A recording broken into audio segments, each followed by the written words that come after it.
कृष्णाय वासुदेवाय हरये परमात्मने प्रणतक्लेशनाशाय गोविंदाय नमो नमः। हरे कृष्ण। राधे राधे। सकल दर्शक बंधुदेर जानाई आमार दंडबोध प्रणाम। आजकेर आलोच्य विषय होच्छे एकादशी। कबे এই एकादशी, এই एकादशीर नाम की बा এই एकादशीर माहात्म्यই बा की, এই সমস্ত বিষয় নিয়েই আমাদের আজকের আলোচনা। শ্রাবণ মাসের কৃষ্ণপক্ষিয়া এই একাদশীর নাম হচ্ছে কামিকা একাদশী। এইবার একাদশী পড়েছে 31শে জুলাই 2024, বাংলায় 15ই শ্রাবণ 1431। পারণ হচ্ছে 1 আগস্ট 2024 বৃহস্পতিবার, বাংলায় 16ই শ্রাবণ 1431। পারণের সময়সূচি হচ্ছে 5টা 9 মিনিট হইতে 9টা 31 মিনিট অবধি সকাল।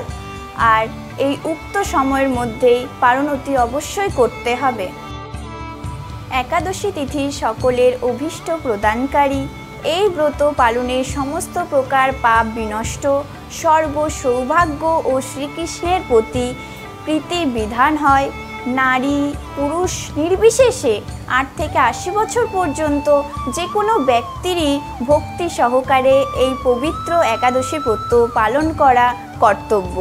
সংকটজনক অবস্থা বা জন্ম মৃত্যু অশৌচে কখনোই এই একাদশী ব্রত পরিত্যাগ করতে নেই।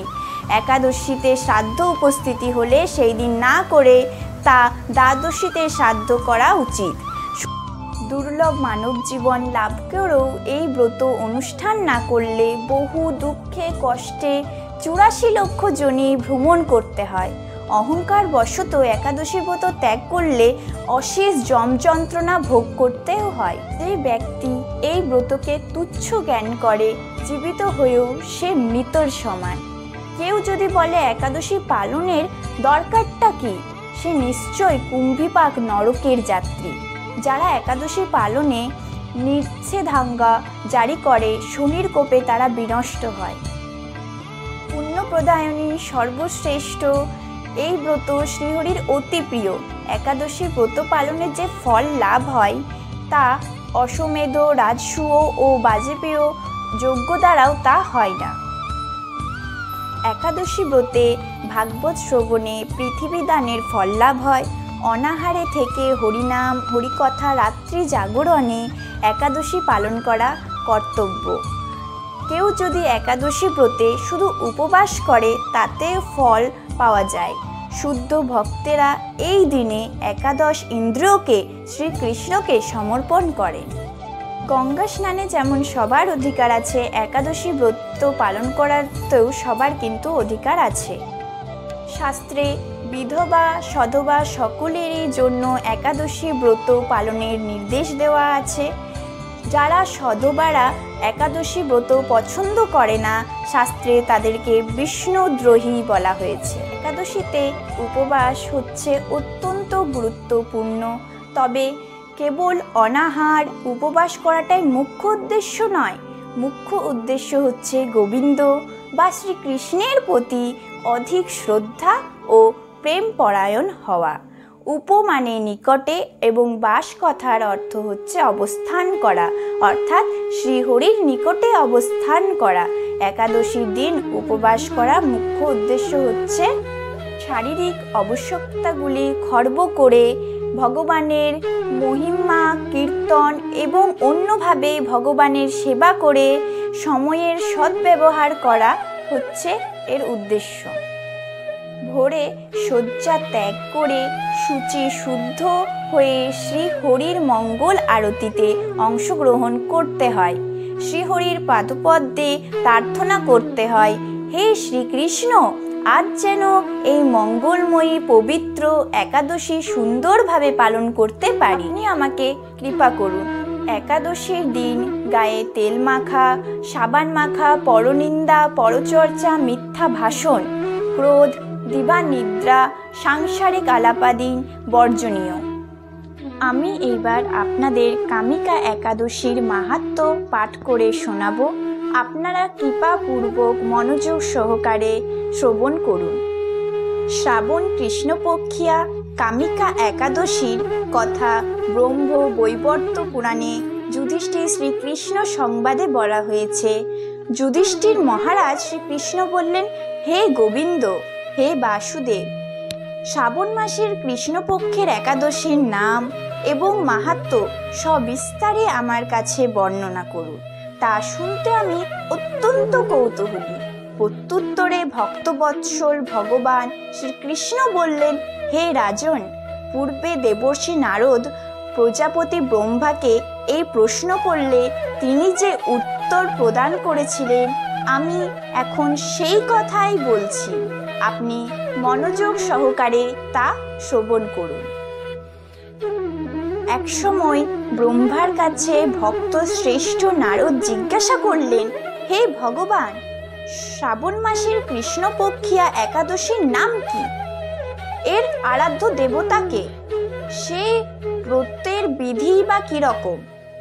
এবং এই ব্রতের ফলে কি পুণ্য লাভ হয় তা সবিশেষ জানতে ইচ্ছা করি। আপনি কৃপা করে আমাকে তা জানালে আমার জীবন ধন্য হয়। শ্রী নারদের কথা শুনে ব্রহ্মা অত্যন্ত সন্তুষ্ট হলেন। তিনি বললেন, হে বৎস, জগৎ জীবের মঙ্গলের জন্য আমি তোমার প্রশ্নের যথাযথ উত্তর দিচ্ছি, তুমি তা শ্রবণ করো। শ্রাবণ মাসে কৃষ্ণপক্ষিয়া একাদশী কামিকা নামে জগতে প্রসিদ্ধা। এই একাদশীর মাহাত্ম্য শ্রবণে বাজপেয় যজ্ঞের ফল লাভ হয়। ভগবান কাশী, নৈমিষারণ্যে, পুষ্কর ইত্যাদি তীর্থ দর্শনে সমস্ত ফল একমাত্র কৃষ্ণ পূজায় মাধ্যমে কোটিগুণ লাভ করা যায়। সাগর ও অরণ্যযুক্ত পৃথিবী দানের ফলে, দুগ্ধবতী গাভী দানের ফলে অনায়াসে এই ব্রত পালনে লাভ হয়। যারা পাপপুণ্য সাগরে নিমগ্ন, এই ব্রতই তাদের উদ্ধারের একমাত্র সহজ উপায়।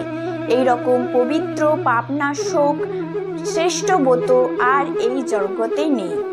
শ্রীহরি স্বয়ং এই মাহাত্ম্য কীর্তন করেছেন। রাত্রি জাগরণ করে যারা এই ব্রত পালন করে তারা কখনোই দুঃখ দুর্দশাগ্রস্ত হন না। এই ব্রত পালনকারী কখনো নিম্নজনী প্রাপ্ত হন না। কেশবপ্রিয়া তুলসী পত্রে যিনি শ্রীহরির পূজা করেন, পদ্ম পাতায় জলের মতো তিনি পাপে নির্লিপ্ত থাকেন।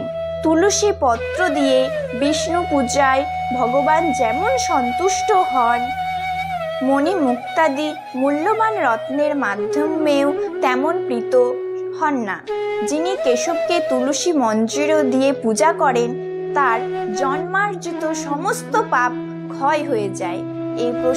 এই প্রসঙ্গে ব্রহ্মা বললেন, হে নারদ, যিনি তুলসীকে প্রত্যহ দর্শন করে তার সকল পাপরাশি বিদরিত হয়ে যায়।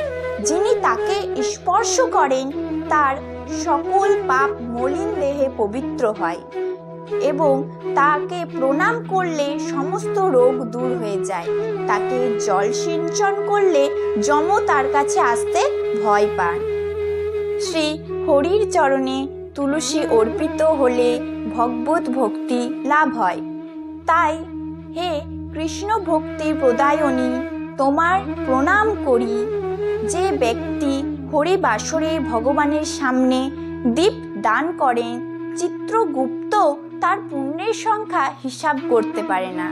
তার পিতৃপুরুষেরাও পরম তৃপ্তি লাভ করেন।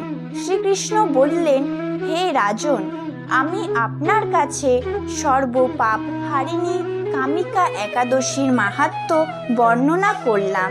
অতএব যিনি ব্রহ্ম হত্যা, ভ্রূণ হত্যা, পাপ বিনাশিনী, মহাপুণ্য ফলদায়ী এই ব্রত পালন করবেন ও এই মাহাত্ম্য শ্রদ্ধা সহকারে পাঠ অথবা শ্রবণ করবেন, তিনি সর্বপাপ থেকে মুক্ত হয়ে বিষ্ণু লোককে গমন করবেন। একাদশী মহারানী কি জয়, একাদশী মহারানী কি জয়, একাদশী মহারানী কি জয়। সবাই আমার সাথে বলুন, হরে কৃষ্ণ কৃষ্ণ কৃষ্ণ হরে হরে, হরে রাম রাম রাম হরে হরে, হরে কৃষ্ণ কৃষ্ণ কৃষ্ণ হরে হরে, হরে রাম রাম রাম হরে হরে, হরে কৃষ্ণ কৃষ্ণ কৃষ্ণ হরে হরে, হরে রাম রাম রাম হরে হরে। সবাই একাদশী ব্রত পালন করুন এবং অন্যকে এই ব্রত পালন করার জন্য উৎসাহিত করুন। রাধে রাধে।